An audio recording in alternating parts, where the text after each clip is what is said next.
ये कहानी है सुनीता की। सुनीता 6 साल की एक अपाहिज लड़की है। उसकी माँ कमला दूसरों के घरों में झाड़ू पोछे का काम किया करती थी। सुनीता के पिताजी बनवारी लाल को सिर्फ 2 ही काम आता था, एक तो पूरे दिन शराब पीना और दूसरा अपनी पत्नी कमला को मारना पीटना। शाम का समय है। बनवारी लाल अपने घर की चौखट पर बैठकर शराब पी रहा है। सुनीता सब्जी काट रही है, तभी उसकी माँ कमला बाहर से आती है। आ गई तू? आज बहुत देर कर दी आने में। देर कहाँ हुई है, हर दिन इसी समय पर तो आती हूँ। सुनीता की बात सुनकर बनवारी लाल गुस्से में उसे एक थप्पड़ खींचकर मारता है। तू ज्यादा जवान में लड़ा मुझसे, नहीं तो 1 मिनट में तेरी सारी एक्टिव मिट्टी में मिला दूंगा। और क्या आता है तुम्हें? तो फिर बोल रही है, आज तो तेरे पगार का दिन था, चल सारे पैसे निकाल। सारे पैसे दे दूंगी तो आप सारे पैसे शराब में उड़ा देंगे, फिर घर का राशन पानी कैसे आएगा? लोग सही कहते हैं, रातों के भूत बातों से नहीं मानते।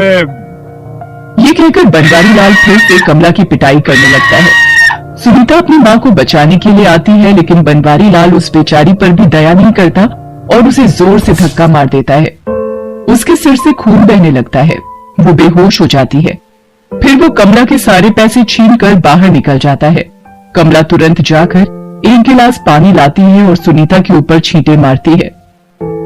सुनीता, बेटी सुनीता, क्या हुआ बेटा? आंखें खोलो ना बेटा, बेटा आंखें खोलो ना। थोड़ी देर में सुनीता अपनी आंखें खोलती है।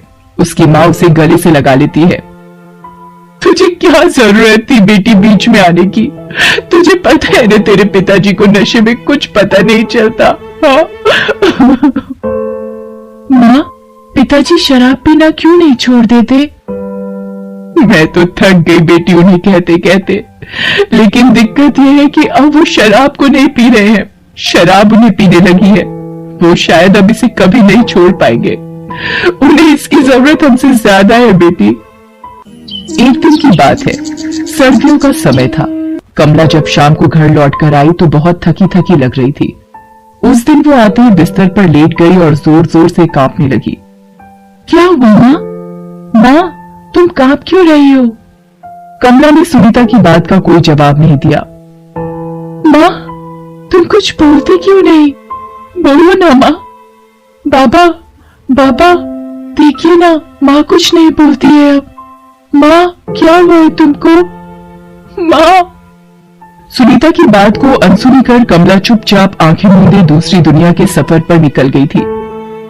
कभी खाली पेट तो कभी भूखे पेट, गर्मी सर्दी या बरसात, बिना थके बिना रुके काम करने और ऊपर से पति की पिटाई ने कमला को भीतर से कमजोर कर दिया था। वो घुट रही थी हर दिन हर पल, और उस दिन उसने सभी चीजों से मुक्त कर लिया अपने आप को और चल दी अनंत यात्रा पर। कमला की चिता जल रही है। शमशान में बनवारी लाल अपनी बेटी सुनीता के साथ खड़ा है। सुनीता लगातार रोई जा रही है। हो गया ना, अब कितना रोएगी? जाने वाले तो गए, अब उसे कोई फर्क नहीं पड़ता कि तू रो रही है या हंस रही है। बनवारी लाल को कमला के जाने का जरा भी गम नहीं था। उसे तो बस चिंता थी कि अब उसकी शराब की जरूरत कैसे पूरी होगी। इस सवाल का जवाब भी उसे एक शाम मिल गया, जब उसने रास्ते में एक बच्चे को भीख मांगते देखा।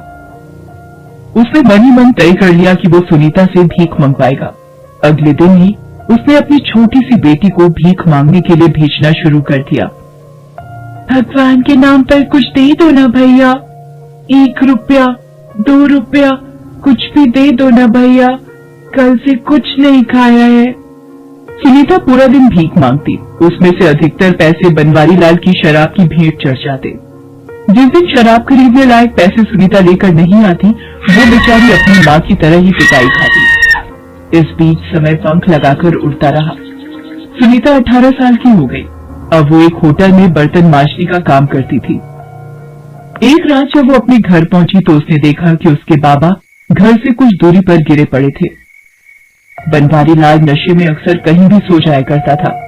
कई बार तो सुनीता उन्हें बाहर से बहुत मुश्किल से टांग कर लाया करती थी, लेकिन उस दिन जब उसने उन्हें उठाया तो वो पूरी तरह से बेहोश थे और उनके मुंह से खून निकल रहा था। बाबा के मुंह से खून कैसे निकल रहा है? बाबा, बाबा उठो ना बाबा, क्या हुआ है बाबा? बनवारी लाल ने कोई जवाब नहीं दिया। तभी मोहल्ले के रहीम चाचा ने सुनीता को देखा। उन्होंने तुरंत अपने हाथ रिक्शे में उन्हें डाला और पास के सरकारी अस्पताल में ले गए। इन्हें अभी आईसीयू में डालना होगा, इनकी हालत बहुत सीरियस है। आईसीयू में? शराब पी पीकर इन्होंने अपना लिवर पूरी तरह खत्म कर लिया है। हमें इनका ऑपरेशन करना होगा, वो भी 48 घंटे के अंदर, नहीं तो कुछ भी हो सकता है। पैसे कितने खर्च करने होंगे डॉक्टर साहब? 5 लाख। सुनीता ने जब इलाज का खर्चा 5 लाख सुना तो उसके पैरों तले की जमीन खिसक गई। उसे समझ नहीं आ रहा था कि इतनी बड़ी रकम वो कहां से लाएगी। वो अपने सेठ के पास उसी समय गई जिनके होटल में वो काम करती थी। उसने सारी बात उसे बताई और उससे पैसे मांगे। 5 लाख? इतने पैसे कौन देगा तुम्हें? सेठ, मैं एक एक पाई चुका दूंगी। तू खुद को गिरवी भी रख देगी तो भी इतने पैसे तुझे कोई नहीं देगा। सुनीता निराश होकर वहां से अपने घर वापस लौट रही थी। तभी एक रेड लाइट के पास वो खड़ी होकर फूट फूट कर रोने लगी। उसके आगे अपने बाबा का चेहरा घूम रहा था। माँ के जाने के बाद पूरी दुनिया में एक वो ही उसके अपने थे, चाहे जैसे भी थे। वो उन्हें किसी भी कीमत पर खोना नहीं चाहती थी, लेकिन उनकी जान कैसे बचेगी? इतने सारे पैसे कहाँ से आएंगे? ये सवाल बार बार उसे किसी सुई की तरह चुभ रहा था। माँ सही कहती थी, बाबा हम शराब को नहीं पी रहे, बल्कि शराब उन्हें पी रही है। वो ये सोच ही रही थी कि तभी एक बड़ी सी कार उसके आगे आकर रुकी। उसमें बैठे आदमी दिवाकर ने उसे इशारे से अपने पास बुलाया। चलने का है क्या? कहाँ चल रहे हैं साहब? तुझे नहीं पता कहाँ चलना है? सुनीता बहुत भोली थी। उसे समझ में नहीं आ रहा था कि लंबी सी कार में बैठा वो आदमी उसे कहाँ चलने के लिए कह रहा है। दिवाकर भी उसे कुछ और ही समझ रहा था। अरे पैसे बता, नाटक मत कर। कितने पैसे चाहिए? 5 लाख चाहिए बाबूजी। 5 लाख? अरे पागल तो नहीं हो गई तू? बाबूजी 5 लाख दिला दो, जो बोलोगे वो मैं करूंगी। मेरे बाबा बहुत बीमार हैं, उनकी जान बचा लीजिए, उनकी जान बचा लीजिए। ठीक है, मैं दिलवा दूंगा पैसे तुझे।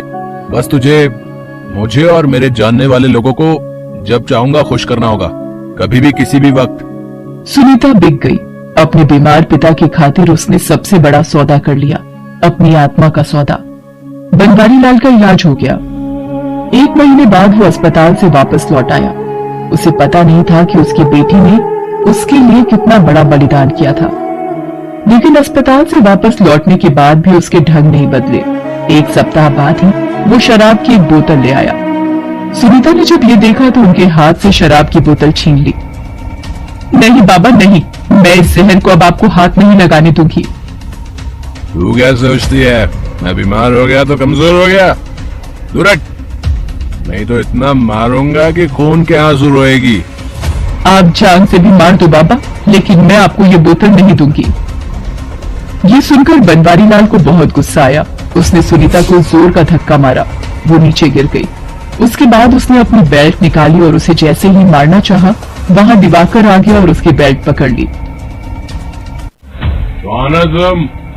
तुम्हारी हिम्मत कैसे हुई मेरे घर में घुसने की? आओ यहाँ से।